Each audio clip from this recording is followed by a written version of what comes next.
Thank you. Thank you very much, brother. Good morning, good afternoon, good evening, wherever you are.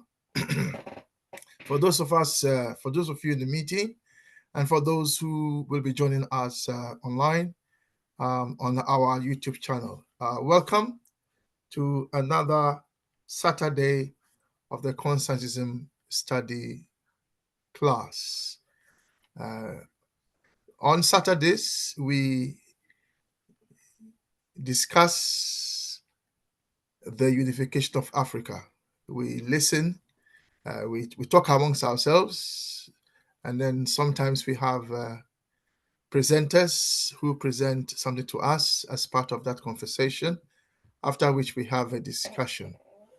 So today we are very happy to have our own brother Carrington, who will be presenting to us on a very interesting topic called AI, which is, as we understand, is the next phase of just going on Google and searching for things. AI is the next stage. So we are very pleased to have Brother Carrington, and Brother Carrington will share with us. How long will he be speaking, Brother Carrington? Possibly 20-25 minutes. Okay, so Brother Carrington will present for about 25 minutes, but as long as he needs, half an hour or whatever, and after which we'll have a discussion. We'll also, at some point, play the African anthem and maybe briefly look at the news from around the world as part of the discussion with respect to the unification of Africa. So welcome, all of you, and let's listen to our own brother Carrington. Brother Carrington. Yes. Over to you, sir. Thank you very much, Brother Kwame. You're welcome. Brothers and sisters, thank you very much for joining us. I am Carrington Kinyanjui, a student of this group, a participant of the Conscientism study group for, I think, at least 3 or 4 months. Happy to be here. Learned a lot.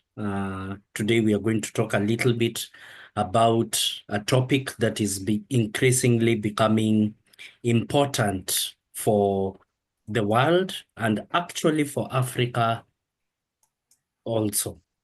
So we are going to talk about artificial intelligence and machine learning, just to understand what it is, what we can do with it, what we are doing, and the opportunities that are present.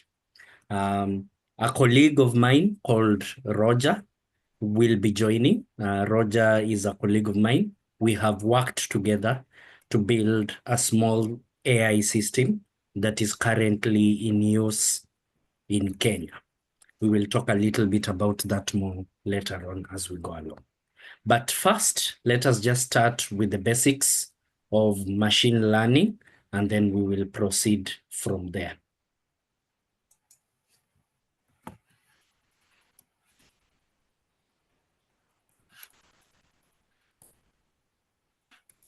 So as I said, my name is Carrington Kinyanjui. I am a PhD student at the University of Manchester. I am also the Chief Technology Officer of Songai. Songai is a technology company in Kenya, and we deal with the development of AI systems for the Kenyan and African market. My academic interest is also in machine learning. I am trying to use AI to do various tasks, classification tasks, and extraction tasks from datasets together with analysis. So I am a practitioner of this field. I also do a little bit of research in this field. So the first thing is, what do we mean by machine learning, and what do we mean by artificial intelligence, right? Instinctively, you might think that intelligence is something natural or something that cannot be associated to a machine. And in fact, some people approach this subject from that bias, that there cannot be such a thing as artificial plus intelligence. You cannot combine artificial and intelligence and still be a coherent, be speaking coherently about something that is realistic. So first, that I like to start from defining these two terms, machine learning and artificial intelligence, such that when we continue talking about machine learning and artificial intelligence, there is some form of agreement of what we are talking about. So a learning system, any learning system, it could be biological, it could be non-biological, is just something that can update its internal state depending on external stimuli. So for example, you have a dog. You have a dog which you have trained. Let's say you want to train it to expect a meal at around 6. So what you do is every time you put an alarm on your phone, every time at 6, you take your dog food and put it for the dog to eat. The dog will over time realize, adjust its internal state, its brain, to realize that anytime close to 6, anytime when the sun is about to go down or something like that, it will start salivating in anticipation for its meal. Or it could learn to anticipate the meal by using the sense of smell or the sense of sight. Just seeing you automatically places a form of excitement on the dog. So the dog has adjusted its internal state depending on the external environmental stimuli it has received. So just that is basically the process of learning. And therefore, any system that has this ability of updating its internal state on the basis of how it receives information from its environment is said to be a learning system. And anything that has this capacity is therefore said to be intelligent. That's all it boils down to. That's all intelligence boils down to. Now, therefore, once we have this story that we are saying, that a system that is just changing in its internal state independently on the basis of external stimuli, external information, is intelligent, then it follows that you could construct a mechanical system that can do these things, at least even in theory.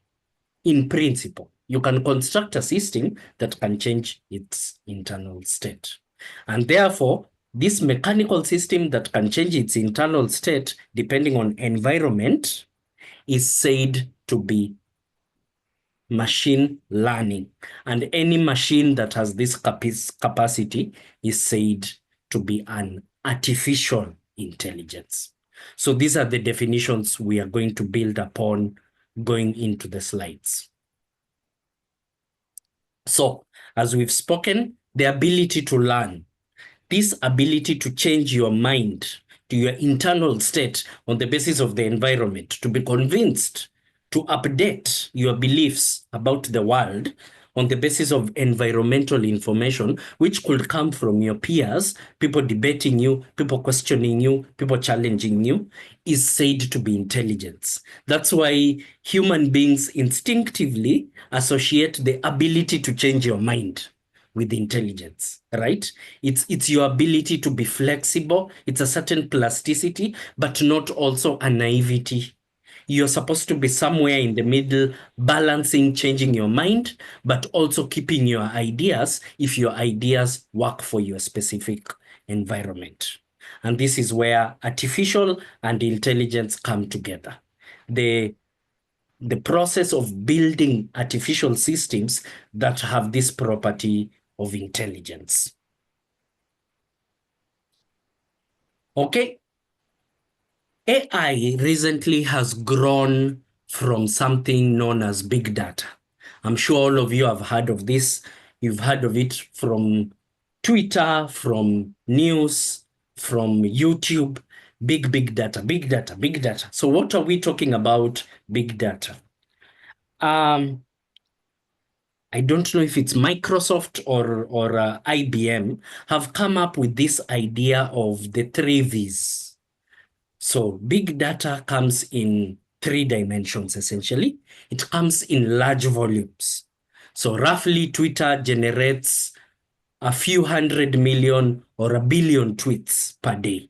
Opinions, people giving their opinions on politics, on science, on religion, every day, generated every day. Images generated every day in Instagram, in Facebook, every day. So large volumes. The second thing is variety. So we not only have Consciousism uploading a YouTube video in YouTube, we have some South American school of thought uploading their videos. We have people speaking random things about their cats, uploading their videos. People taking random videos of cats, uploading their videos. All this stuff is supposed to be made sense of by some form of system. Okay? And the patterns that are underlying this data, if somebody is able to understand these patterns, it is essentially a billion-dollar proposition. And that is where Silicon Valley gets its money, by understanding the patterns between Consciousism and South America and Southeast Asia and the United States. So that's the second thing, variety of data. The third thing is velocity. So this data is coming to you at very, very high frequency and very, very high velocity, hitting you every day, every day, every day. As we've seen in Kenya, there was a very huge difficulty with the government just keeping up with the frequency and change of plans of Gen Z. The government really, really struggled with this. So big data. Okay. So we are going to go through types of machine learning systems, supervised, unsupervised, and reinforcement learning. We will go through each of these, and then we'll speak a little bit about challenges and applications and opportunities for Africa. So very quickly, so how do you teach a machine? How exactly do you teach a machine? So one style of teaching a machine is supervised learning. Basically, the idea is very, very simple. You provide pictures, images of objects or objects themselves, really, with labels. So you say orange, tomato, banana, watermelon, lemon, etc. You provide these images and the labels to the machine. So the machine learns certain things called features that it will say, if an image has this and this and this and this thing, it is likely to be number 1, a tomato or an apple. Similarly, if it has this and this and this properties, it is likely to be a banana. So you're not literally pointing a banana and saying a banana should have this shape. No, you're letting it look at the image and learn the features that are most strong for calling it a banana. So you feed labels and images to the machine, the algorithm, and then it learns these features by its own. It makes decisions on what features are important. And then next time, after it has learned the structure of this data, you feed it with objects that don't, pictures or images of objects that do not have labels. And then you ask it that given this object, what is it likely to be? So it will look at the watermelon and look at certain features. Maybe it looked at the watermelon while it was sliced, or it looked at the watermelon while it was full and learned the features of parallel light green and dark green shades. And then it predicts that that is a watermelon, or that is a lemon. So the model has learned. It has updated its internal state depending on this stimuli that you have provided it, this information that you have provided it.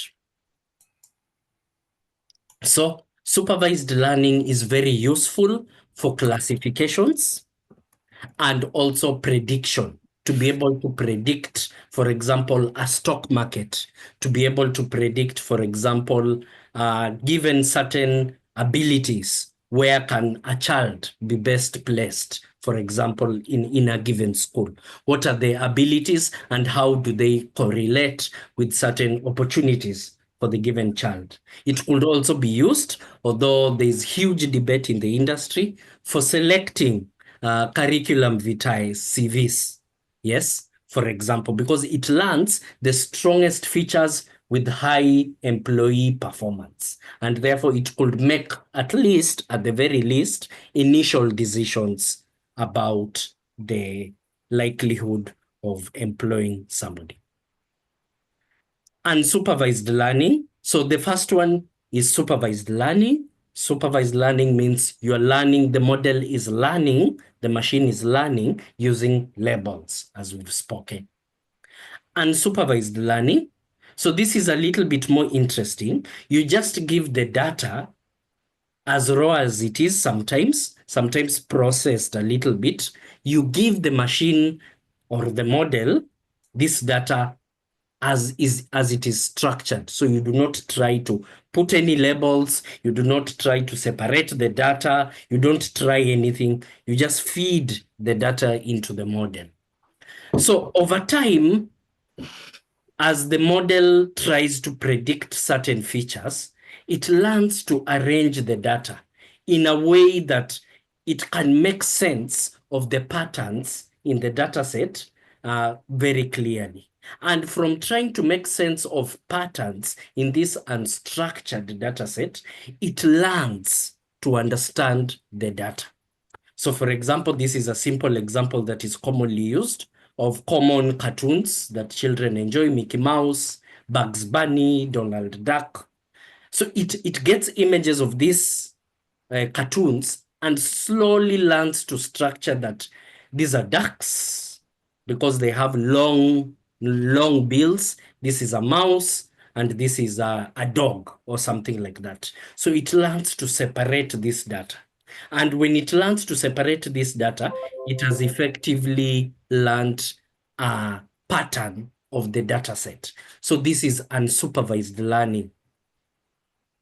And by now you should be thinking the way children learn, right? You can point at a thing and tell a child, that is an what? That is a boy. That is a what? That is a boy.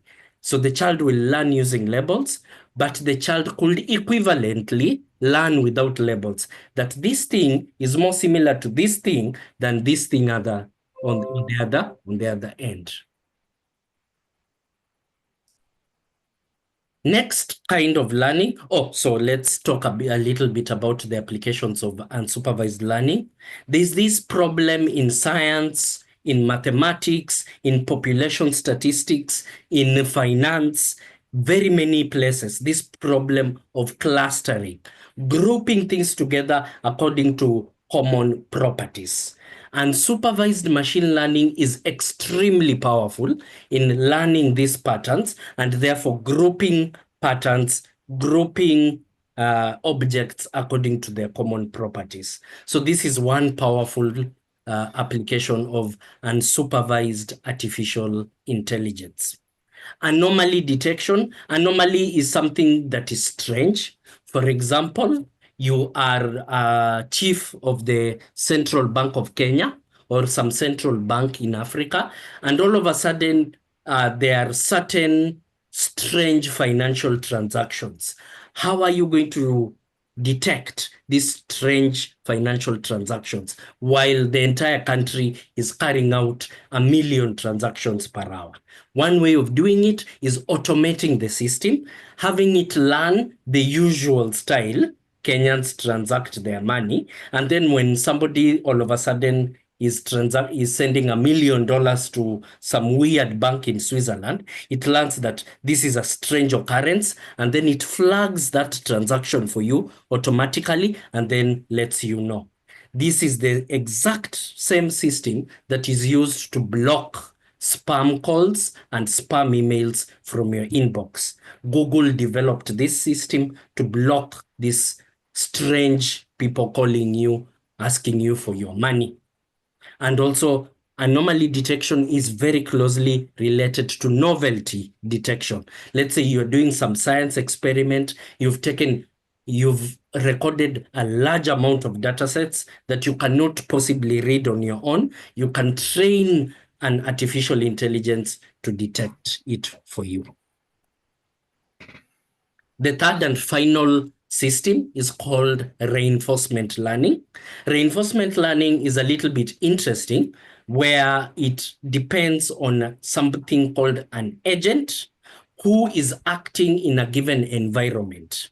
And all you need to do is to essentially let the agent try. The agent here is the machine or the model. I've been using these terms interchangeably. You let the agent think about its state in the environment. So it has an internal state. And then it selects an action in that environment. For example, it's a robot. Let me pick this book. Now, if you wanted it to pick the book, you give it a reward, which is typically something like a 1. But if you did not want it to pick a book, you punish it and you say, I did not want you to pick the book. I wanted you to pick the phone. So you give it maybe a -1.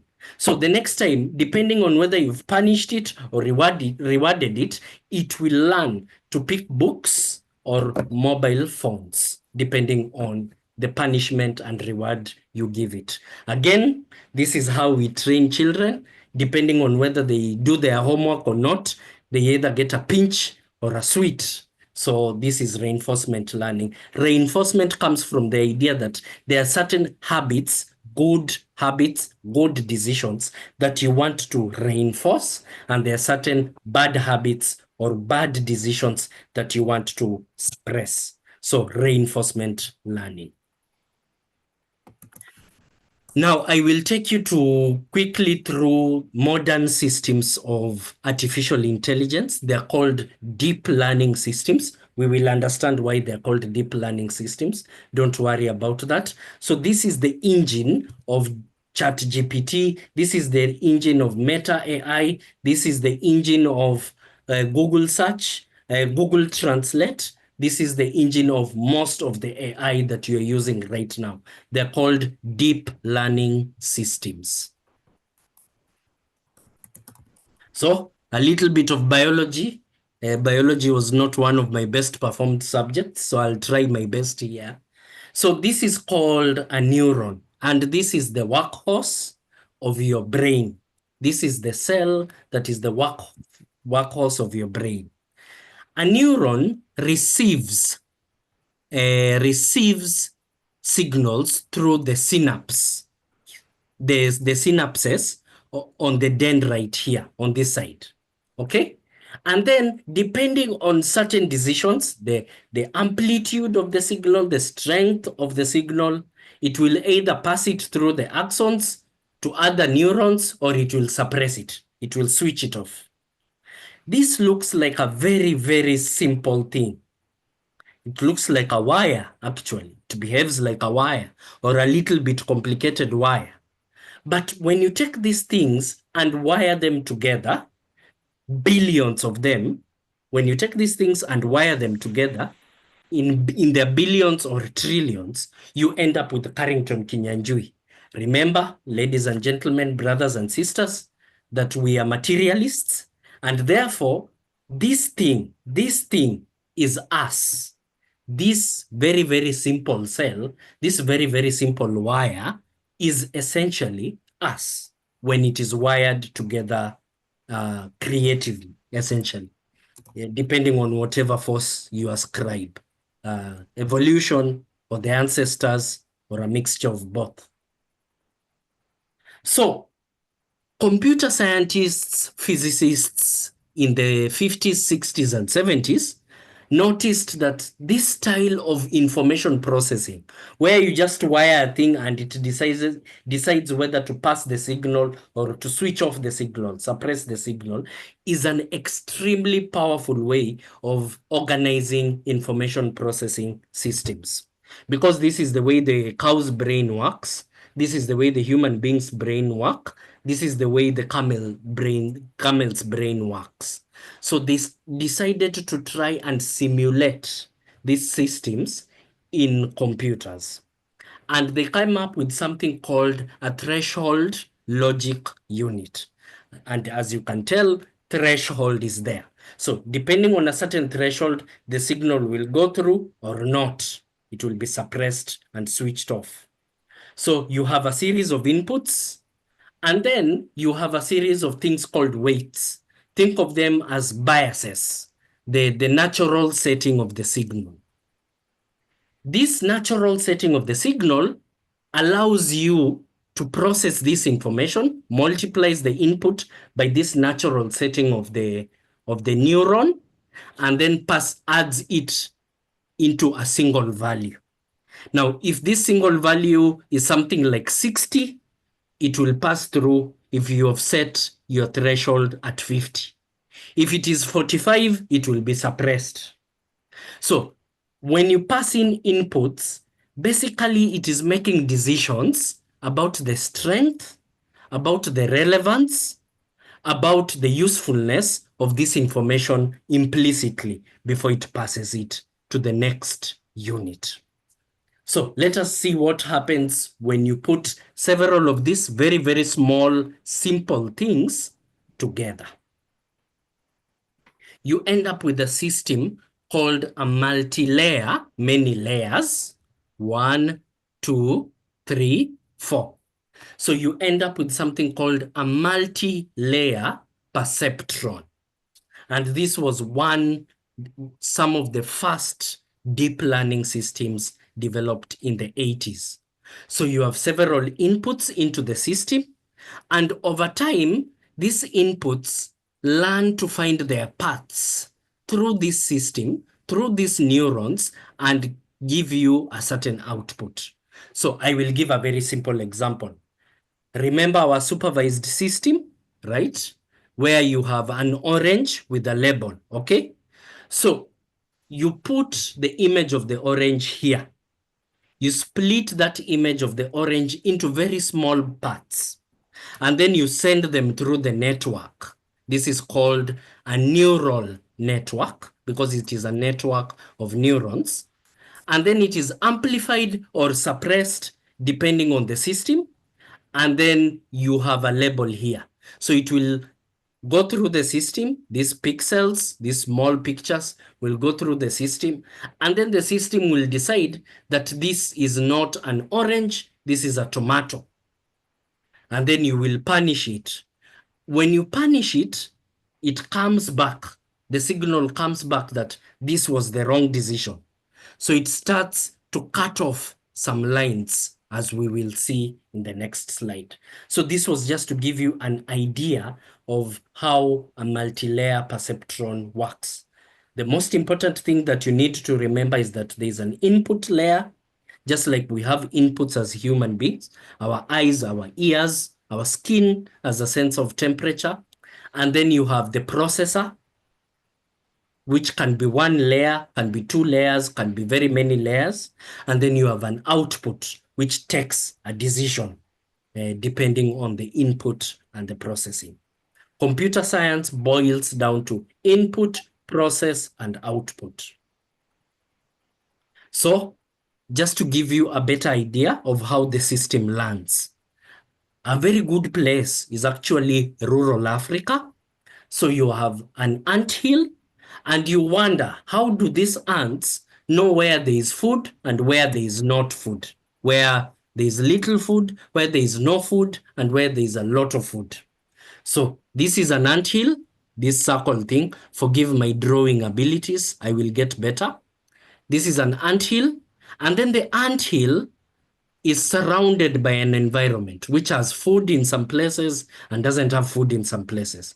What ants do, and it is actually very clever, is send streams of worker ants in all directions. If a stream goes in this direction, for example, in the northwest direction, and does not find food, what the stream of ants does, when they come back, they do not lay down signals called pheromones. Pheromones are the smell signals that ants use to navigate the world. So they do not lay down that signal. So over time, these parts without food are going to slowly lose their sense of smell. And since the strength of the smell of these parts is what determines whether an ant will decide to follow that path disappears. On the other hand, if there's a lot of food somewhere, when the ant is coming back with food, it lays down a very strong signal. Okay? So the other ant that is coming out from the anthill, ant B, will sense this smell and start to figure out, there must be something here. Let me follow this path. So it follows this path until the point where it finds the food. If it finds the food, it picks up the food and also comes back laying down the same signal until the food is exhausted. And when the food is exhausted, the signal starts to disappear slowly by slowly. And the ants over time will collect all the food that is available in the environment, or at least as much as they need. So brothers and sisters, that is how ants find their food. It's actually a very clever system. This is similar to the system of how neural networks learn. So neural networks punish parts that contribute to giving the wrong answer and reward parts that contribute to giving the correct answer. So if you take this system, and this system of rewarding and correcting these parts is called backpropagation. So you have an image of a cat. On this other side, the neural network decides, the AI system decides that it is something like a dog. So what happens here? The neural network says wrong answer. So it goes back and looks at all these red parts that contributed to it saying that it was the wrong answer, contributed just a little bit of a signal into saying that, into this wrong answer. And it suppresses those parts. It switches off those parts. And this blue that said, no, this is not a dog, this is a cat, it amplifies, it strengthens these parts. So over time, it starts to learn to predict correctly because it is using the blue parts more than the red parts. And it switches off these parts, these wrong parts, and activates the correct parts. And that is how a neural network is able to update its internal system to keep up with signals from the environment, i.e., that is how a neural network learns. So I'm sure you've heard of large language models or ChatGPT. ChatGPT is a specific type of large language models, shortened here as LLMs. So LLMs, I won't go into the details, I won't bore you with the details, but LLMs are essentially circuits of this thing, this very, very basic thing of switching off good parts, switching off bad parts, and switching on good parts. If you do this repeatedly, you end up with ChatGPT.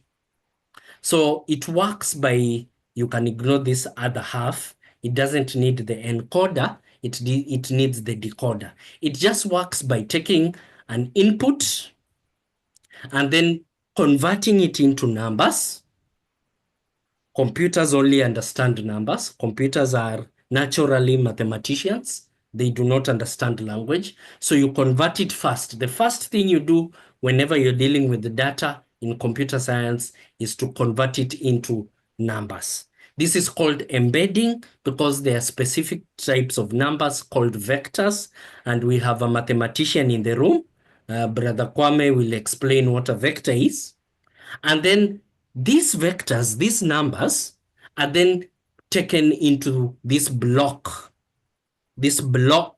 of neural networks. So you have to think of each box, each small box here as this system. So it's quite a complicated system. And then it learns the relevance of this number to this number. Remember that this number is representing a word, and that number is representing another word, and that number is representing another word, and that number is representing another word. So over time, it starts to amplify and suppress. If a word is not very relevant to this other word, the connection is suppressed. If it is very relevant, the connection is amplified. And over time, it learns the structure of language. It doesn't matter. Ashanti, Swahili, English, isiZulu, Xhosa, it doesn't matter. It learns the structure of this language by learning the relationships of these numbers. And it becomes better and better and better with the time. It updates itself. So practically, how does this happen? We will go through this a little bit. So you give it a sentence like this. So the quick, you remember you've taught it words, and so it has learned some relationship of these words by learning the relationships, by learning the patterns of these words. So something like the quick brown fox dash. So you're asking it to guess which word comes next. So if you put this sentence, it is likely to guess something like jumps, because the fox is brown, is quick, and it is a fox. It is an animal. So it is likely to jump. So it will say jump. And then you take this sentence, the quick brown fox jumps dash. Again, you put it back through the system. And then it will think, what do you jump dash? You jump over. So you take that word, so it predicts over, and then you put it back again. The quick brown fox jumps over dash. It will try river. It will try this other word, and you punish it and reward it depending on the words that it has tried. Over time, it will learn a connection of these two words, of this stream of words, by learning the internal model of what it is talking about. So that is how chatbots, modern chatbots, work. So, of course, nothing is perfect in this world. We know this better than most people because of the challenges of Africa. So what are the problems that a typical machine learning scientist, machine learning engineer, machine learning practitioner faces? So first, this is a very data intensive system because you have to show the system thousands of examples of images for it to learn these patterns implicitly, to learn these features that we've talked about. So the more data you have, the better you have, the better situation you are in. And this now tells you why we are struggling as Africans with carrying out these very large machine learning experiments. We need very, very large amounts of data set. Another problem could be that the data you have does not represent the problem you want to solve. And this is a very serious problem. So you end up building an artificial intelligence that does not do the work you would like it to do. And that is a problem. So you build a useless, I say an essentially useless system. Third, poor quality data, garbage in, garbage out, as you have heard so many times in computer science literature. So this is also true for machine learning. If it gets poor data, if you train a child in a bad environment, similarly, it is going to grow, the child will grow up poorly. So similarly for machine learning systems, if you train them using poor data, they are going to be poor performers. And of course, it can learn irrelevant features. It can learn, for example, you give it a bunch of CVs in Kenya, and it is supposed to learn how to hire say in Jomo Kenyatta University. Jomo Kenyatta University, the problem is they only hire Kikuyus, for example. So it will learn that whenever you see a Kinyanjui, make sure that Kinyanjui is hired. Whenever you see an Odimuengu, reject that CV very fast. So instead of looking at the specific skills, it will learn very, very simple but irrelevant features of the data set. So these are challenges of training and using machine learning systems. Applications, we've talked about this a little bit. It can classify images automatically. Whenever you do a Google search of a cat, that system that shows you only images of cats is a classification system trained by Google. Detecting tumors in brain scans, medicine, applications in medicine are very strong. Summarizing long documents, a book that you don't want to read already, you know this, you can put it up in ChatGPT and it will summarize the main arguments of the book for you. Forecasting revenues, detecting credit card fraud, we've already talked about anomaly detection. So this is an example of an application of machine learning to African problems. Roger, who is in the meeting, and I, and together with our teams, our respective teams, we are two companies, collaborated in the developing of a legal assistant for Kenya. So it is meant to give very, very specific legal information. If anyone wants a quick demonstration of how it works, it gives very, very specific legal information about anything to do with Kenyan law, company law, setting up a company in Kenya, regulations, land cases, election cases. It can give you anything, any information about even the Constitution of Kenya. It was trained using our two teams and then is used in the Kenyan market as we speak. Second, what is Africa doing alongside or to do with machine learning? There's a very, very big organization called the Deep Learning Indaba. Those of you from Southern Africa know what an Indaba is, a sitting of the elders. So every year there's a continental machine learning conference, which attracts around 700 to 1,000 students and researchers to just discuss the use of AI and the science of AI in the continent. I was invited for the previous one in 2023, and it was a very enjoyable experience. It was in the University of Accra in Ghana.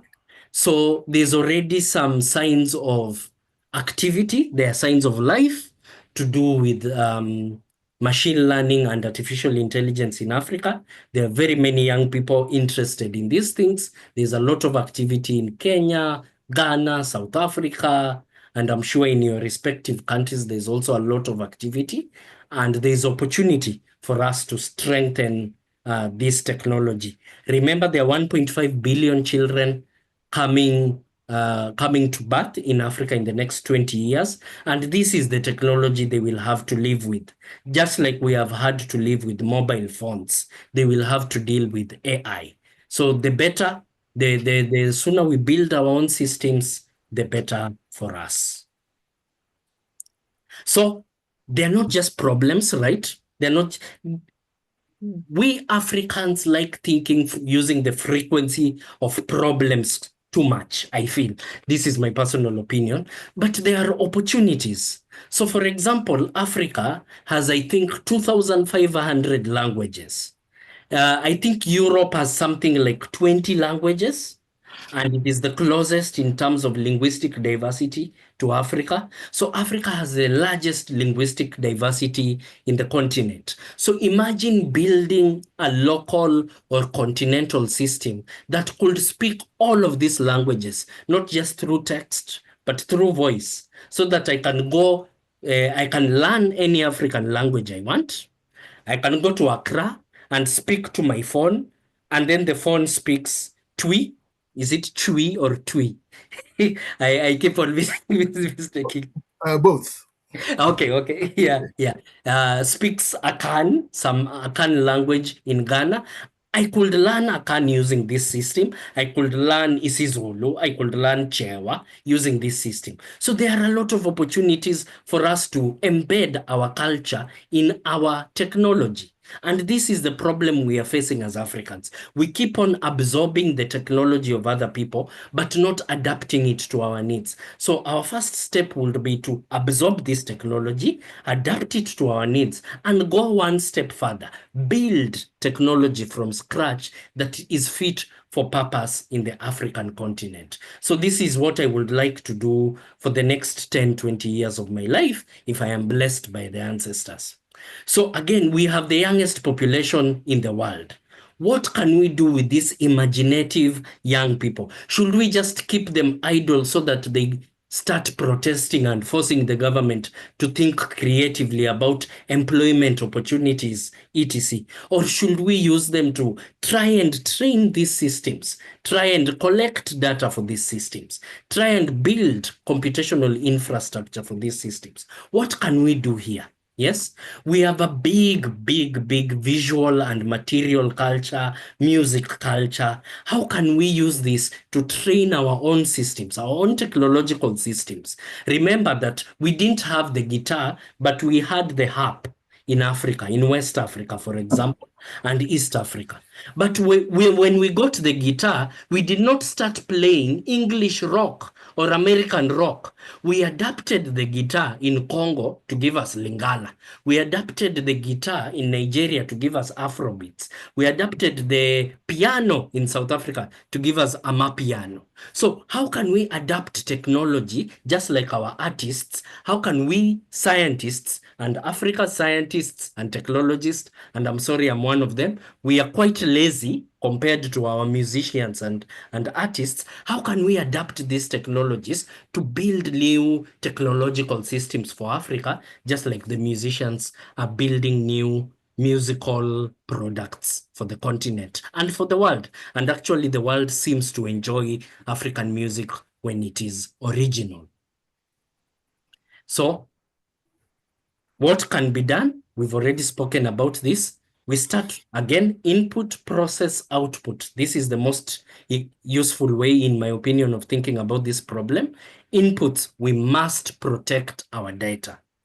There are several Africans, thousands actually, being hired by Google, being hired by OpenAI, being hired by Microsoft to collect data in Africa. Just like our minerals will go if we don't wake up, our data will go. Our data will stop belonging to us if we do not wake up. So we need to wake up and start build systems for collecting and protecting our African data sets for the development of artificial intelligence infrastructure.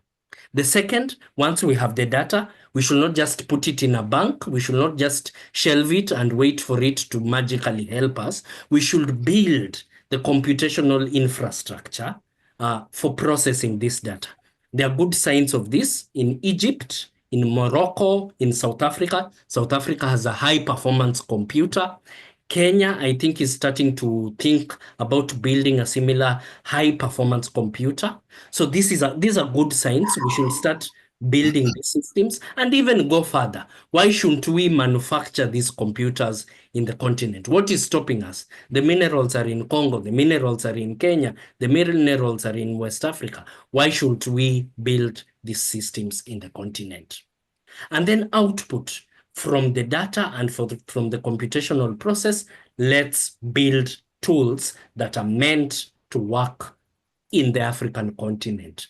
Tools that are in Akan languages, tools that are in Nguni languages, tools that are in Bantu languages in East Africa that work for us, are indigenous to us, so that we have full control of our technological systems. So this is what I would like to do for the next few years, be involved in this process in whatever way possible.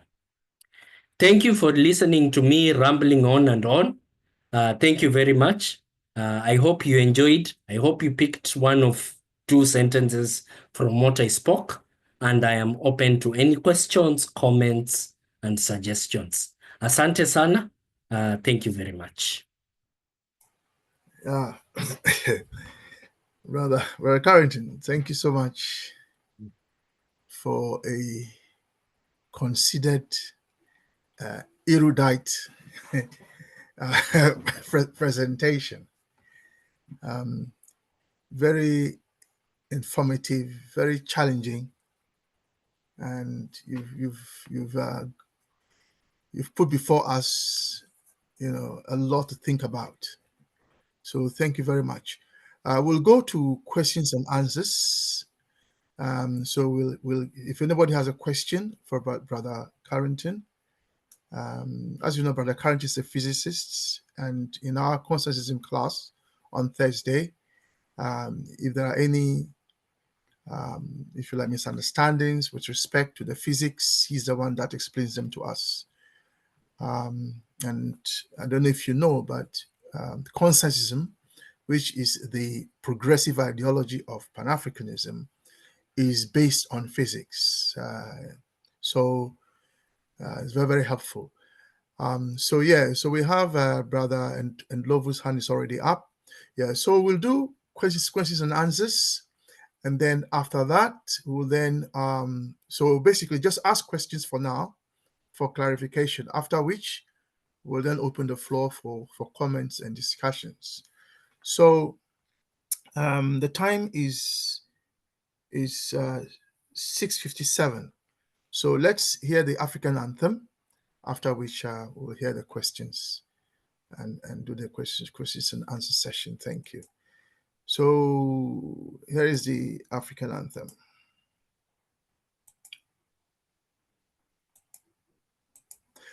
It's in the Swahili version this week. We try and vary it from Swahili to the English version. English, Swahili, English, Swahili. Thank you. Yeah, here we go.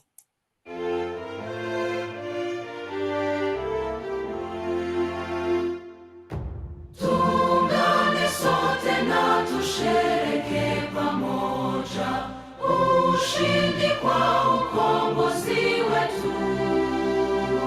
Tujitoe wenyewe, tusimame pamoja kulinda uhuru na umoja wetu. Enyi Bwana na binti wa Afrika, mwili wa jua, mwili wa anga, tuifanye Afrika mti wa uzima. Tuungane sote tuimbe pamoja, kuenzi shikamano hatima yetu. Tujitoe wenyewe kupambana pamoja, uhuru na umoja vitawale. Enyi Bwana na binti wa Afrika, mwili wa jua, mwili wa anga, tuifanye Afrika mti wa uzima. Tuungane sote na tujibidishe kutoa kilicho bora kwa Afrika. Chimbuko la wanadamu, chemchemi ya utamaduni, tumaini letu wakati wa mafarakano. Enyi Bwana na binti wa Afrika, mwili wa jua, mwili wa anga, tuifanye Afrika mti wa uzima.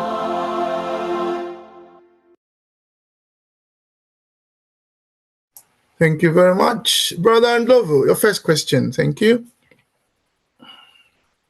Greetings, royalties. Thank you so much to King Carrington for the presentation.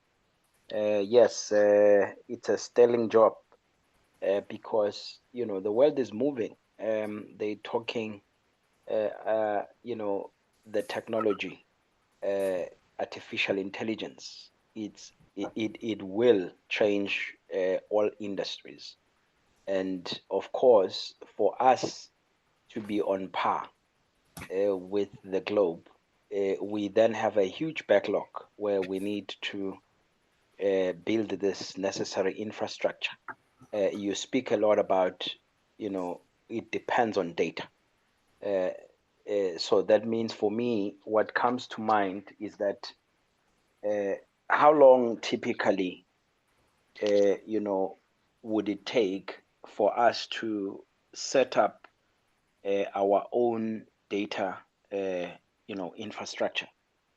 Because I take it that at the moment, I suppose we're using data from someone else's technology and platform. It's given that we don't have our own cloud storage, we don't have our own communication Okay, systems and technology. So how long, if, given that we need to be on par with AI, so this gap, how long can it take us to close it? I mean, if you have an opinion and then you are here in your cycles, you're talking, you're looking at what China is doing, what Russia is doing, what America is doing, because everybody's excited and they're doing a whole lot of research about this thing, Yeah, Brother Love, So- Brother Love, I think your question is clear. So how long will it take for us to build our own is it infrastructure? Yeah, Correct. That will support the AI. Yeah. So can I, as part of that question, Brother Carrington, so clarify for us as part of answering that question what data centers are, because I think data centers will be central to the question that Brother Ndlovu is asking. Thank you. So how long will it take us? How long will it take us? Very interesting. Thank you very much, Brother Ndlovu. Sawubona. Yebo mnumzane. Unjani? Siyaphila mnumzane. Kuhle. Ngiyaphila nami. Okay, so let us start from an assumption. Actually, a lot of us, not just Africans, everybody in the world usually has about computational infrastructure. I think there has been a problem in this word, the cloud.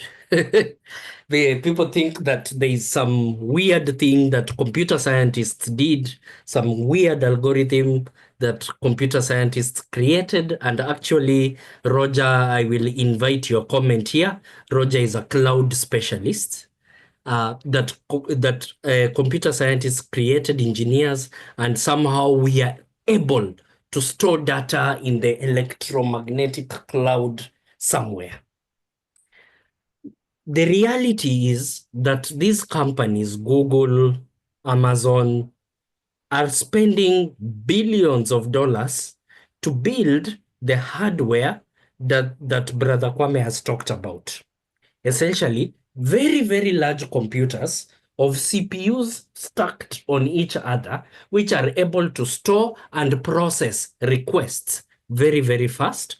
And these are the systems that Brother Kwame calls, and this is the standard name for them anyway, data centers. So when you hear about cloud infrastructure, it is this hardware that is processing all your requests and storing most of your data. So I will invite Roger to speak on that. But also, in terms of progress made, South Africa, if I am to be reminded correctly, has the beginnings through the Department of Science and Technology, has the beginnings of data centers because it has a high performance computer. It has also a storage system and a processing system. So it is building a sophisticated data center infrastructure. Nigeria, I think, has started, and Kenya has a data center in Konza. Konza is a techno city that is coming up, that is 30 to 45 minutes away from Nairobi. And similarly, Kenya has another private data center in Tatu City, another small city coming up in Kenya.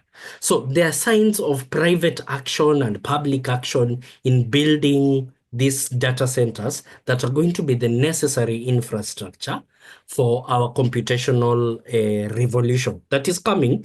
Just like the mobile revolution came to Africa, the computational revolution will come and will partially be caused by Africa. Now, there is a problem though, a challenge or a situation. The challenge is, if you ask some of these private data centers, who owns them? So, for example, in the case of Kenya, there's a data center that I think is either controlled by Google or Microsoft. Again, Roger will correct me if I'm wrong. And similarly for South Africa. So we have in multinational companies essentially controlling the computational infrastructure of the continent. Neither, by the way, are local companies completely innocent, right? We have Safaricom on the peak of the Gen Z protests, slowly throttled, reduced the internet speed in Kenya so as to control communication within the country. So even private companies, private, local, indigenous companies also have systems of control, command and control that might not be very healthy for the African people. So my opinion is that we need a mixture of all three. We should not chase away the multinational companies, but we should make sure that there are local, powerful companies competing with them, but also public infrastructure. I hope one day to be able to push the case that roads, the way you look at roads and schools is the way you should think about computational infrastructure. It is just as important for the continent, that it is a form of hard infrastructure that the continent, the public, the governments of Africa need to invest deliberately on. Yeah. Roger, can I, Brother Kwame, can I take liberties to invite Roger, please, to offer something? Roger, if you have something to offer, please. Hello, can you hear me? Yes. All right. Okay. So I'll just begin with a brief introduction. Thank you, Carrington. So yes, I am Roger. I am a cloud solutions developer based in Nairobi, Kenya, and I work with Carrington on a few projects, one of which is Haki that he was able to show us a glimpse of during his presentation. Thank you, Carrington, for the presentation and for the introduction. Yes. So with regard to the question about the cloud infrastructure, that Google recently opened a data center in South Africa, which is a very big deal. So in light of where we can get the infrastructure to build the AI, the globalization of compute has been very useful, because now we are not limited within our borders in terms of what we can do on the AI front.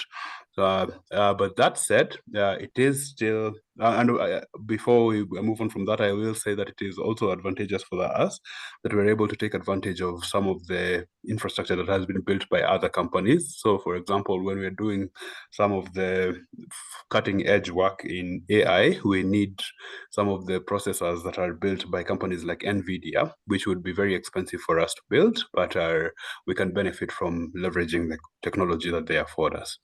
So in a similar way, we might need to do an assessment of the feasibility of creating some compute infrastructure, as opposed to getting infrastructure from that has been built and building on top of that. And my independence is always where available, it is always very, very beneficial. So I just encourage us to continue pursuing the path, but as we do, we will also benefit a great deal from working together with some of the companies that have already walked this path, and that kind of collaboration will help us very much even as we build our own bases within the continent. Thank you very much. Thank you so much. The next question, Brother Pigeon, hold on, because Sister Samara put her hand up. Let's hear a woman, and then we'll come to a man. Yeah. So woman, man, woman, man. That we try to answer questions in that order, so that we hear both male and female voices. So Sister Myra, can you ask your question, please? So just brothers and sisters, we are in the questions and answers phase, after which we'll move to the discussion phase. Thank you. Yes, Sister Myra. Thank you, Brother Carrington, for that presentation. It was really educational. So my question is, I was doing a little bit of research into data centers, and I know that they're very, very expensive, like you and your colleague have explained. And I'm wondering whether looking at if there's any advantage at all in looking at decentralized data centers, or is that even a thing? Would that help with cost? Would that help with setting up our own? Thank you.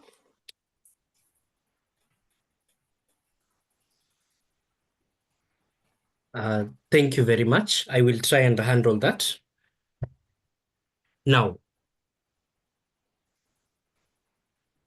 usually infrastructure should respond to the specific sort of problem that it needs to solve. So, for example, if you are looking for storage capacity, one would think of a decentralized system where you have idle storage throughout a distributed system, and then you split files and send them into this distributed storage, and you can retrieve them if you have a very, very good sort of addressing system. This is a technical thing that also Roger is an expert in. But for the specific problems of artificial intelligence training and artificial intelligence deployment, if I just share my slide a little bit, no need, I think I can share. Let me see.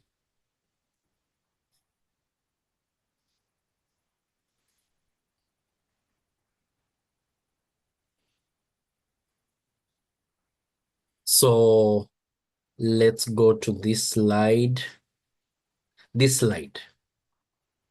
So you have this system.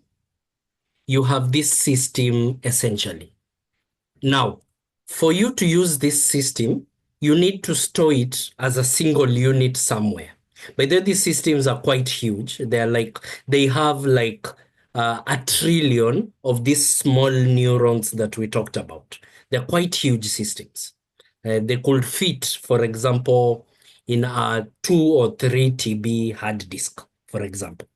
So you need to store it somewhere, as in physically, so that it can be asked a question and then respond. Or multiple users can ask it a question and then it can respond quickly. Or you can store copies of them in very, very large and powerful computers. So the problem of the situation leads you to the situation where you need to store it in a single powerful server so that people can ask it questions and it can respond.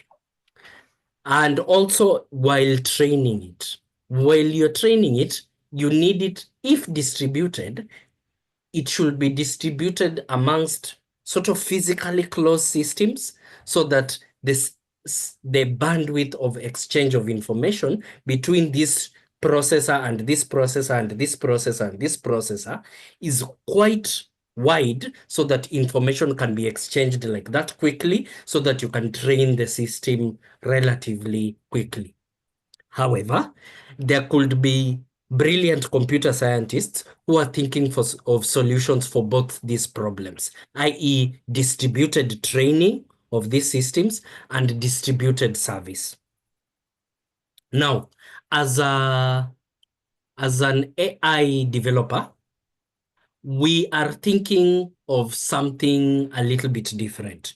We would like to develop something like ChatGPT, and we are very, very far from doing it because of the computational load and the data load that we've just spoken about, that could fit essentially in a mobile phone as an app, so that you download the app, you have your own app, you have personal ownership over your AI model. So you're not talking to a server in California. You have your own app and you're using your mobile phone's processing power to use your AI model to do your personal private work. We think this is a much better system, although there are very, very serious constraints, computer science constraints for how small it can get. And there are very, very serious practical constraints for how small it can get while still remaining powerful.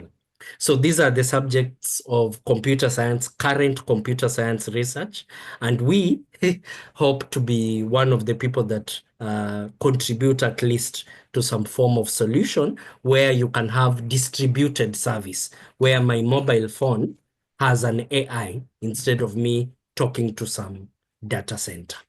Yeah. Thank you very much, sister. That was a very good question. Thank you very much. Yeah. Sister Mara, any follow-up question, or you're happy with that? No, I'm happy with that. Thank you. Oh, okay. Brother Pigeon.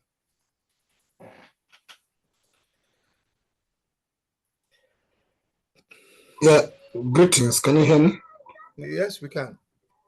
Yeah, thank you, Brother Carrington. I missed around 7 to almost 10 minutes of your presentation, but I'll do a follow-up with it. My question is, I think in 3 layers. Looking at the continent where unemployment is still on the rise, AI is coming to make work easier, which means I've been a frequent user sometimes of some of the AI apps. Of course, I've been always bored when I ask them political issue. They tell me they're not trained to talk of politics and elections. I don't know who told them that they're not trained for that. And I don't know whether they're giving answers that are Afrocentric or answers given by the West so that they can respond to my problems. But at this moment where Africans are still looking for employment opportunity, and AI is making it easier for me not to employ anybody else. In fact, I can do it without a secretary. Where does it place our people in as far as their development is concerned if AI is taking the job while we in the continent still lack the job? Unlike the West, where they're even looking for jobs, there some of us are exported to go out there. Here we are struggling for jobs. So how is that placing our people? Sorry, Brother Pigeon, that question is not a question for Brother Carrington. That's a political economic question. And that is for politicians like yourself to tell us how as president, you intend to employ your people if AI is taking their jobs. Exactly. Anyway, Brother Carrington, do you have any thoughts on that? You are exactly right, Brother Kwame. You should be campaigning to me. I am the voter, Brother Pigeon. You should be. No, but you're a businessman who's a developer. You're not even only a voter. You're a businessman developing for your. Okay, you stop even me from going to my question, but if you can try to talk about. Brother Pigeon, he is employing people. They are employing people, even though they are designing systems using AI. They are employing people. But your question is a macroeconomic question, and that is a question for the elected representatives to go and sort out. But anyway, I can give my perspective, though. I can give my engineer's perspective. Yeah, but it seems that Brother Pigeon hasn't finished his question. So, okay. So that he can share his thoughts. Yeah. I'll be interested in that because we are Pan-Africans, and the purpose we seek knowledge, as you've been told by Nkrumah, is for liberation and emancipating or uniting or developing our people. So as much as we are developing and the world is developing, the world may be developing with a capitalist intention and making profits as simplifying words. But to us who are Pan-Africans, who then seek knowledge to be IT expert, not for the purpose to either develop or whatever, but also to take care of the welfare of our people that's come in.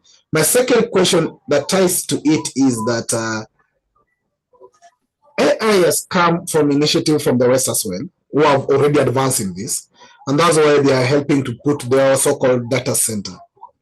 Can it not be seen like a global agenda for then collective data systems, because all our data sometimes goes to them? And in this era, data is the biggest mineral. Leave alone even the gold and the rest. Data is the biggest mineral. So if they take control of our data as a people, and they mine our data, like what we are told, crypto mining, they mine our data. Does it mean that by promoting and advancing the AI, we will just be promoting their businesses instead of liberating ourselves from them? Because we'll then be the slaves of their system. If it stops today, I'll maybe stop because I've been used to it maybe sometimes.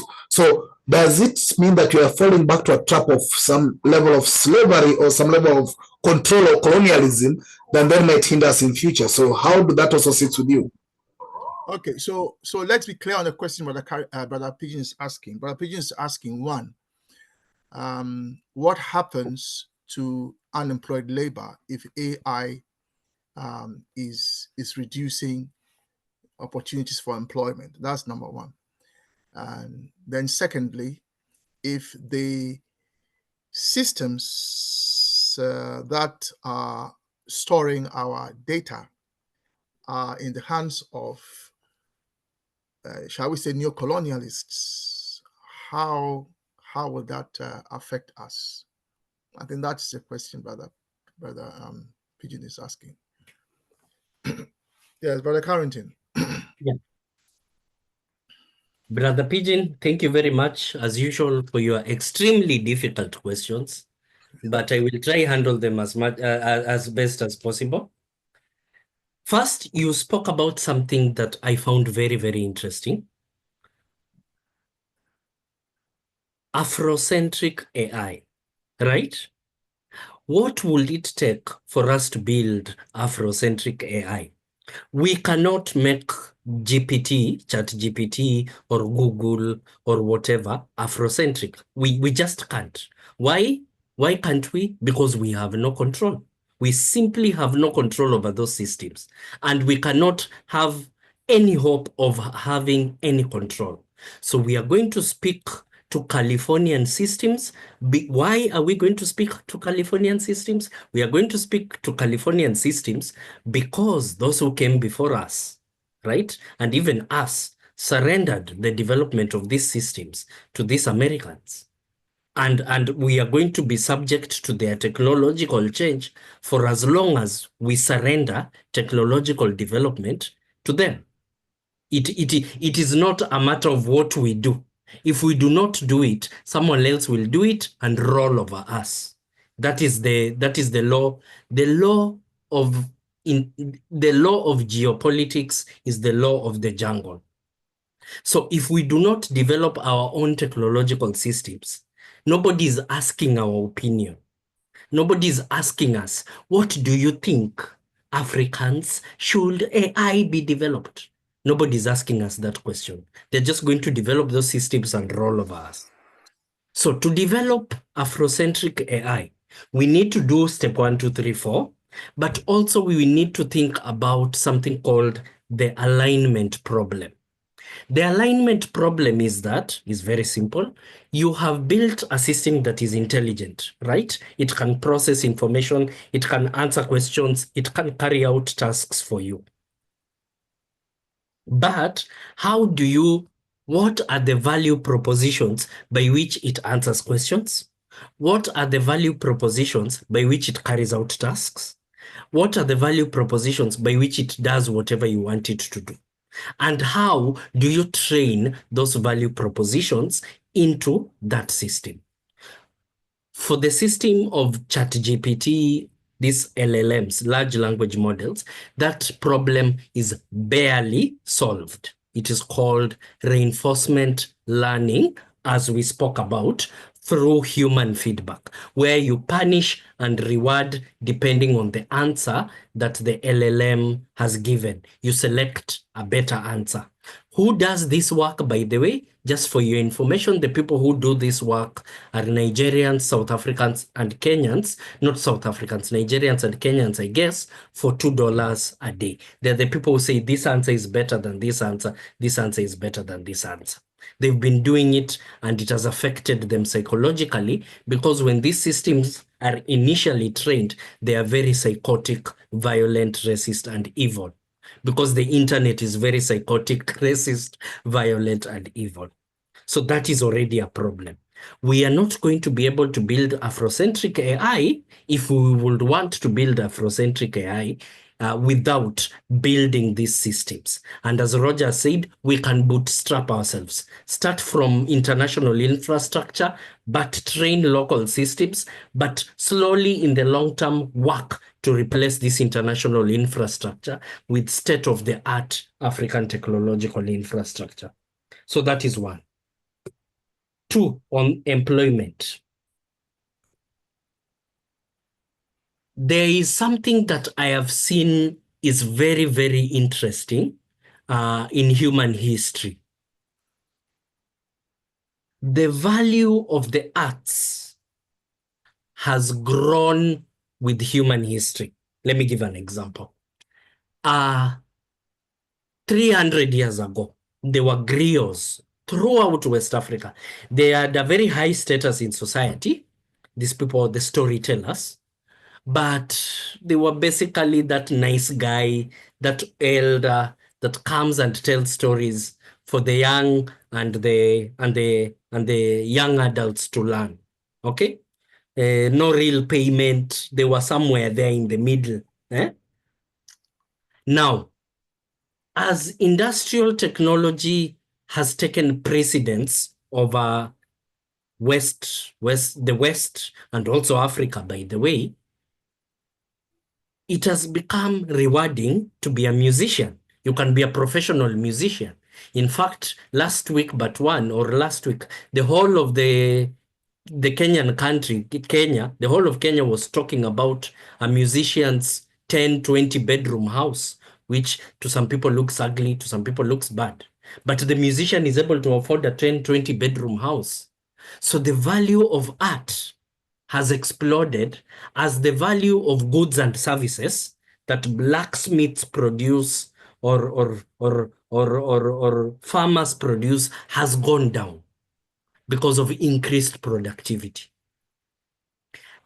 My personal suspicion, is that the value of art, music, will explode as the value of other cognitive products, like, for example, writing emails or something like that, goes low because AI can do it for us. The value of creativity will go up.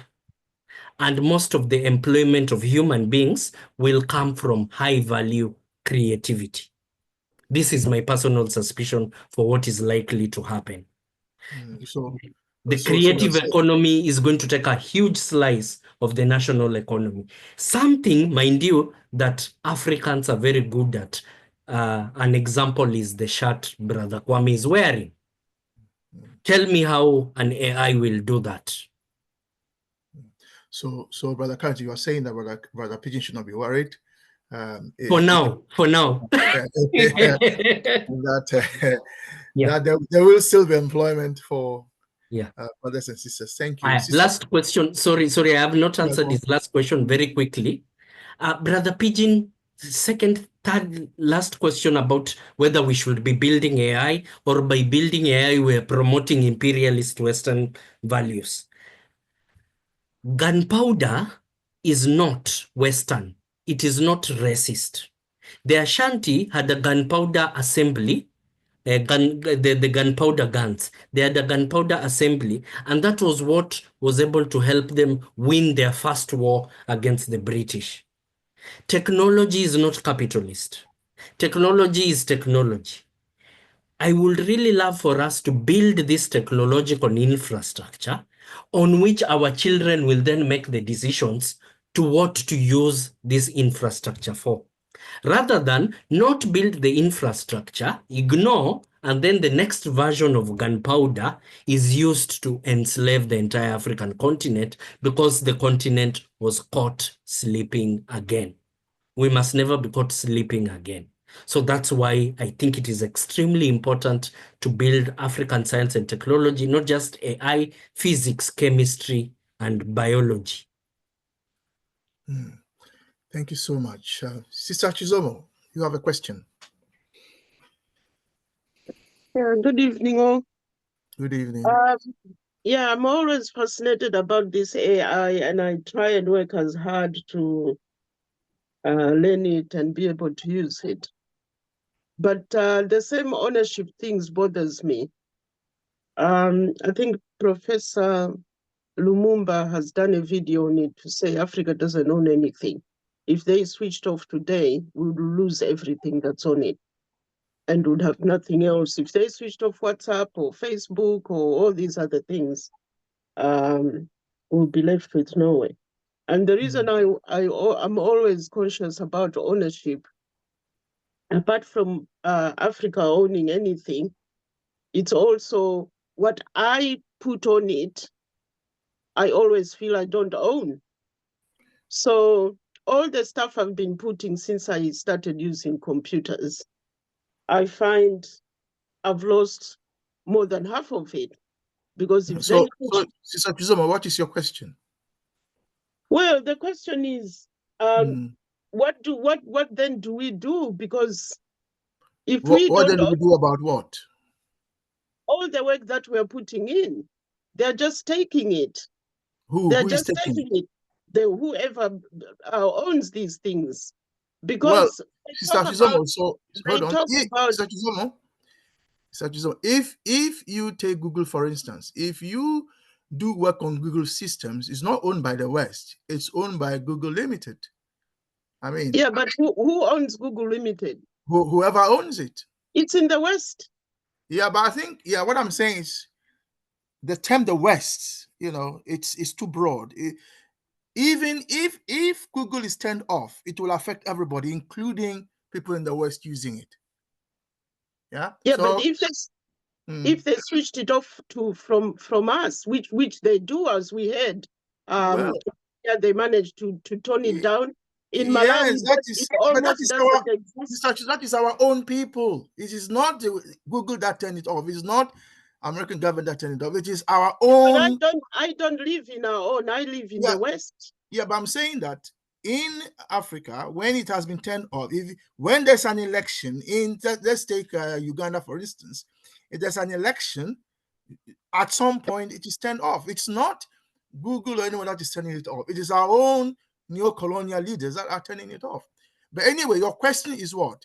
What happens to ownership? Is that correct? My question is, what do we do with all the input we're making at the moment? They call it cloud. They call it all sorts of these terms.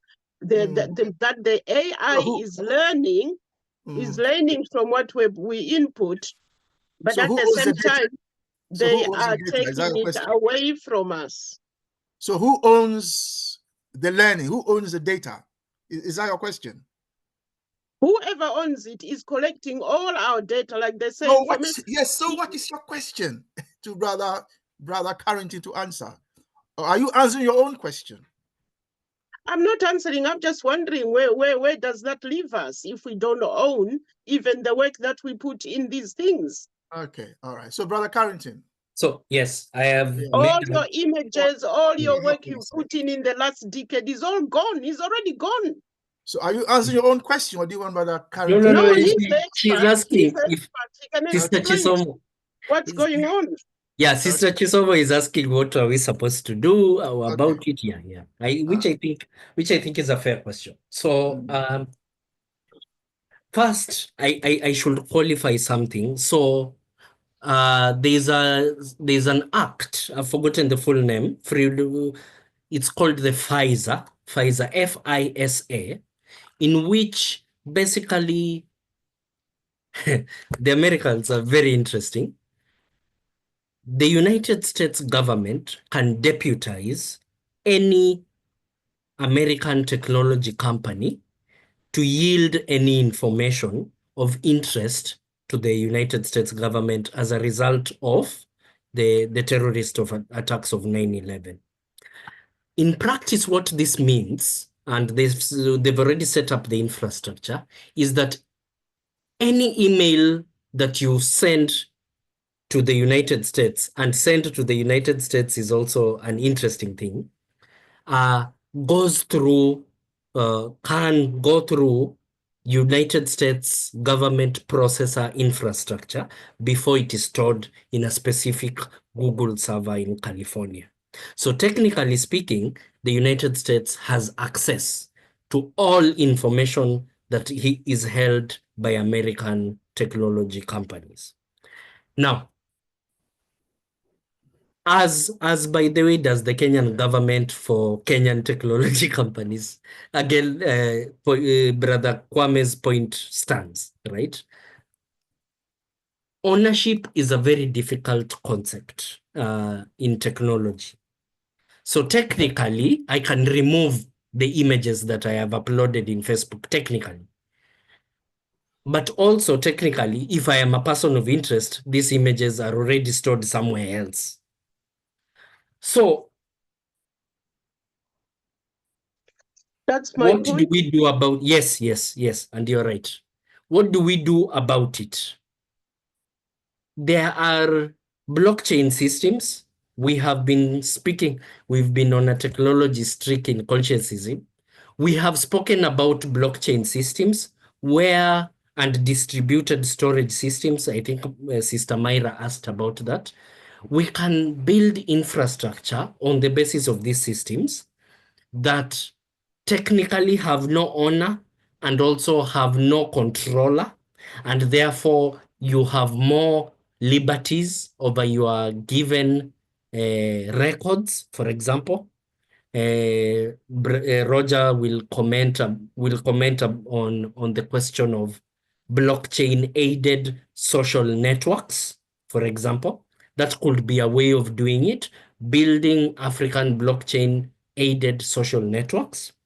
But it does not take away from you as an African citizen your responsibility of keeping your government in check, so that you don't end up with a government that needs to switch off the internet to maintain power. So it is also, we are part of the problem in a sense, that even if we were able to build indigenous technological systems, they will still fall under the regulations of governments, which in some cases are insecure governments. And insecure governments feel the need to overcompensate by switching off the internet and doing other crazy things. So, but apparently, yeah. what Mr. Chizomo is asking is, who owns that data? That's Who wants that data? It is very simple.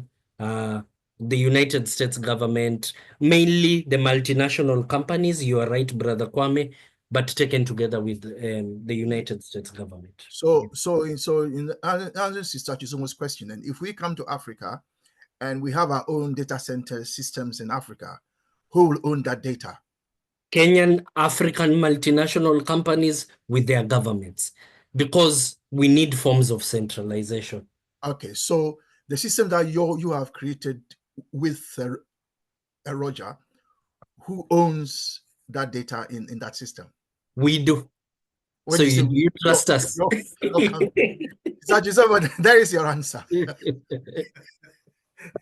But my issue would still be, they have an interest in what we put in there. They are monitoring us. Apart from the general usage, it's also serving as an intelligence system for them to what's going on, what we're doing in Africa. So that's why you'll find certain African countries won't touch it. My country doesn't use technology, not even for filing. Everything is still manual because they are threatened by what might happen. So, but Chizomo, you yourself have told us that you presidents are the first to take pictures with Caucasians all over the world. So So if they are not using systems, and yet they are the first to go and take pictures with Caucasians and come and show their people that look at me with this Caucasian, am I not so powerful? And so I mean, so yeah, you see, so I don't think shutting yourself off from modern technology is a good or a smart policy, if you ask me. But anyway, that is for, you see, this is where, if we had a continental government to make decisions on our behalf that are far-reaching in our interests as Africans, we wouldn't have the situation where, for example, to use an old example, the West invades Benin City, and the Benin is being destroyed by an army sent there from the West. And then we have the Akans, the Akans with their powerful army to the West, not knowing about it, or not helping. We have the Zulus, we have these groups, and so we have African armies sitting there, and yet we have a foreign army invading Africa and destroying Benin City, stealing its resources and taking them away, because we have African armies that are not involved, that are just sitting there and looking at this happen. You see, so anyway, back to technology and how we can use this. Sister Mara's hand is up again. Sister Mara, you have a Brother Carrington, so you hinted at one of the problems on the continent being we lack the skills to build these computers. For example, the ones that sit in the Google data centers, probably allegedly created by our resources that were planted. But anyway, my question is, so as a solution to that, do you think that, let's say we are 10 of us on this meeting, if we set a goal to say that in 20 years' time, we're going to send our young people to where they can learn these skills, from getting these minerals out of the ground to building the equipment that we need in the server room, do you think I've put in a simplistic way, but I hope you get what I mean. Do you think that is a solution that we need, or do you think that's a solution towards a problem that we have at the moment of lack of skills? That is the questions today are very hot. Very quickly, I will start with the system as it is right now. There are small semiconductor manufacturers, I think in Kenya. Again, Roger will correct me if I'm wrong, but there are semiconductor manufacturers or assemblers in Kenya and in parts of Africa. The things that we use to train these AI systems are called graphical processing units. For those of you with younger brothers or sisters or daughters and sons, they are the things your children or younger brothers and sisters use to play games, used to play these video games in laptops. They are very powerful, essentially CPUs, which can process a lot of data in a parallel manner quickly. Now, the only company which can build this, there are two companies which build this. One, as Roger has spoken about, is called NVIDIA in Netherlands, and another one is called, I've forgotten the other name. Roger, please type it in the chat box, in the chat section. There's only one company which does the fabrication, the actual manufacturing of this thing in the world. I think it's the dominant, like 99% of the market. It's called TSMC, Taiwan Semiconductor Manufacturing Company. If World War III will come, it won't be because of Africa. It will be because of Taiwan.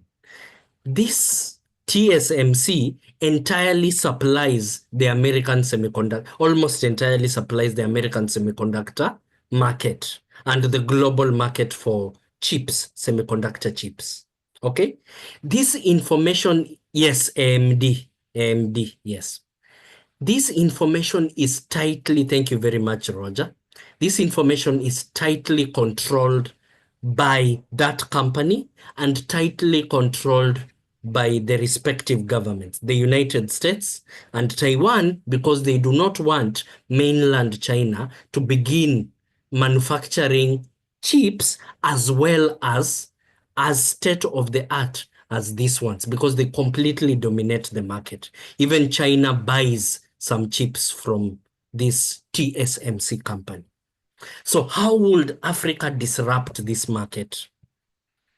My personal opinion, for the next 20 years, if we are, intentional about it, is to start from open source designs that are at least 5 to 10 years old in our universities and reproduce the process, because they are already small, as I've talked about, small fabrication companies in Kenya a little bit, I think, and there could be some others in Africa. I am familiar with the Kenyan ones because I'm Kenyan. And then build up and experiment on the basis of this technology, continuously building our parallel knowledge system while comparing our chip performance to the chip performance of TSMC and Chinese chip performance.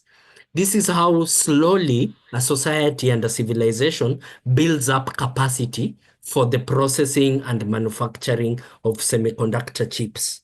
And since these things are going to underline AI systems, they're going to underline computational systems, which are not becoming less relevant, they're becoming more relevant for our lives, and automation and robotics is coming. We haven't spoken about robotics. Robotics is coming. It will become increasingly important that he who controls the chips decides which direction your economy is taking, because your economy runs on chips. This is going to be the case in 30 years. So Africa can prepare this way. Any information that is publicly available, use that and then bootstrap continuously over time, building capacities. And if we get opportunities, as you've said, to work in these companies, we should take them. Thank you. Thank you. Yeah. Yes, Sister Mara. So, in answer to your question, to add to what Brother Carrington has said, the reason James Watt was able to invent the steam engine was because when he went to university, he was given the engine that was built before to pump water out of coal mines. So that's how the industrial revolution started. It started with a steam engine being used to pump out water from coal mines. And one of those engines was sent to the University of Glasgow, and that's where James Watt, it was given to James. So he was studying there, and he was given that machine. And it was in studying it that he saw that it had features, if you like, it had disadvantages, which he proved. And it is his improvement on that engine that led to his invention of the steam engine that could power locomotives. So what Brother Carrington is saying is that if Africa wants to get onto the technological bandwagon, and we have a lot of technological universities in Africa, we have this is a strategy that we have to take on board. And as to whether our leaders have woken up, because they are still asleep. Those guys are just asleep. Some of them are ready to die and go, but they are just asleep. They have no clue what is going on. So, but sorry. Just on that, I think we should forget about our leaders and organize ourselves. To some extent, yes. To some extent, in the same way as Brother Carrington, Brother Roger here have come together and set up a company that they are using to revolutionize AI by Africans for Africans. I think similarly, we we have to look at that. How do we do it? Look, the time is 10 to 8. I was just going to hand over to Brother Pigeon to do the discussions, but the questions alone have kind of taken up all the time. So we have 10 minutes to 8. Let's thank Brother Carrington and Brother Roger for coming in and doing such a wonderful presentation for us. Brother, we thank you so much. You've opened our eyes to a lot of things. A bit heavy, the technical part a bit heavy for us, but necessary, I would say. The question I would have asked you is that it seems to me, listening to you, that these systems give us an idea as to how a united Africa could operate, so that AI could make the fact that we have thousands of languages on the African continent an advantage and not a problem, in the sense that a policy can be put out in everybody's language in seconds. If we have a policy, you can go to everybody in Africa in your language, you can understand the policy. If you have anything you want to say, you say it in your language, it will be picked up by the AI systems and then be translated to everybody's language. I am Ewe, I understand. You are Kikuyu, you understand. You are whatever, you understand. Igbo, Yoruba, we all understand at the same time. So that it seems to me, from what I'm hearing, that the notion of a united Africa is really in the right direction. I don't know what you think, Brother Carrington, but that's what I'm hearing from your presentation. Yeah. Immediately, I saw that the translation power of these new systems was extremely powerful. So, for example, you can essentially learn Swahili using ChatGPT right now. It's a better speaker. I like saying this to Roger, my colleague Roger, that it's a better Swahili speaker than I am already. So that is quite disappointing for me, but also very exciting. So if these systems can learn these languages so deeply, then it means we can use them. And we can use them to communicate instantly and clearly to one another. So that is a possibility. There are other things that it can do. Massive understanding of data sets. Imagine 1 billion Africans speaking to each other every day in an African social media tool. And then the system is used to bring together all these views to help with governance, for example. What are most Africans talking about? What are most Africans interested in? So a form of responsive governance where not just bottom down, but top down, where instructions are translated to people, but also the aspirations of Africans. They just normal day aspirations of Africans are also used to build new policy initiatives. So I see the role technology has to play. It is not possible to have a continental governance body without technology. It is just actually not possible. So that is also an important role for artificial intelligence. No, thank you. So I think what Sister Mara has said is crucial, in the sense that Google was created by a university student, technically. So Africans, as individual inventors, can invent things, and that we don't have to wait for the government. I mean, as we know, governments are trying to catch up with social media in terms of laws, regulations, and so on. So African inventors, the young people that Pigeon is concerned about, who may be unemployed, actually, they could be the inventors of tomorrow, from what we are hearing. The time is 6 minutes to 8. So let's hear Sister Chisomo, whose hand has been up. Sister Chisomo, yes, please share your thoughts. Hello. It's on the oh God, I nearly forgot the question. Oh yeah, on learning, the fact that it learns from us. I understand you can switch off on the settings so it doesn't learn from the work you're doing? Yes, so it depends on the system. I use ChatGPT most of the time. You can switch off so that they don't keep your data and they don't use your data to train the next system. Yeah. Yeah, I when I use ChatGPT, I don't switch it off because I find some of the answers very racist, misogynistic, and so on. And I don't want it to be giving me racist answers. So you ask a question, and then it gives you very westernized, racist, anti-African answer. And so I want it to correct itself. So I don't switch it off. Yeah, it helps the next system. Fair. Anyway, thank you so much. Brother Pigeon, let me hand over to you for the last 5 minutes so that you can also make announcements. But before that, thank you so much, Brother Carrington. Brother Roger, thank you so much. Yes, go on, Brother Carrington. I don't know. Sorry. Well, yeah. Sorry, Brother Pigeon. I don't know if people can have a 1 minute demonstration of the Haki system if people want, because it is already operational and being used in Kenya. So have you put the link in for us? Share the link. For us. Yeah. Okay, I'll share the link. Yeah, link. Yes. Yeah, thank you, yeah. Brother Pigeon. Yeah, thank you. Thank you all, Brother Carrington. Thank you. When I put the word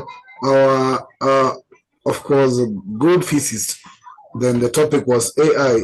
I was trying to, if people could come back to me and ask me how is physics and AI coming in, but nobody asked the question, so it's good that it went. But I've realized that you are beyond physics to AI, and I appreciate what you do and with your team. In fact, I was very interested when you brought in the Haki system, because I was told by a friend that it can be able to tell you the possible judgment or sections of offense and the rest.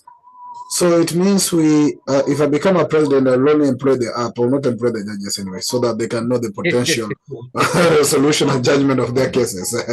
I've also been interested in this because one of my secretary of my political party has been so much into, let's put accountability and transparency. For us to have accountability and transparency part of the party I'm building in Kenya, we must have everything digitized. Yeah, I think it's a good way to efficiently curb, for my purpose, curb corruption, bring transparency and accountability. But all in all, also we need to balance the welfare of our people vis-a-vis the ability to make things efficient and capable. I've been exposed also to AI, but sometimes I have to command it. I want a Pan-African answer. Get me something progressive and Pan-African. Don't just give me things you want. And we've been working out. So, comrades, the reason why you brought this AI, some of us were asking, how is it related to liberation, unification, and development? By having that common system, we can unite our people, where people can have centralized system, as long as we put Afrocentric measures in it, as long as we have progressive Pan-Africans developing it, not only liberals and conservatives who are in the process of innovation. So it's very important that you put the ideals of Pan-Africans into the developers. And we need conscious developers who know the welfare of the continent where it's heading. And they know, actually, it can be able to liberate you from your next door secretary whom you depend on every day. If they don't come to job, your work is not working. So you can continue working with your ChatGPT or anything else. So yes, we actually will be looking forward to see how we can engage this and interact with this. You see, these are revolution for us as Pan-Africans.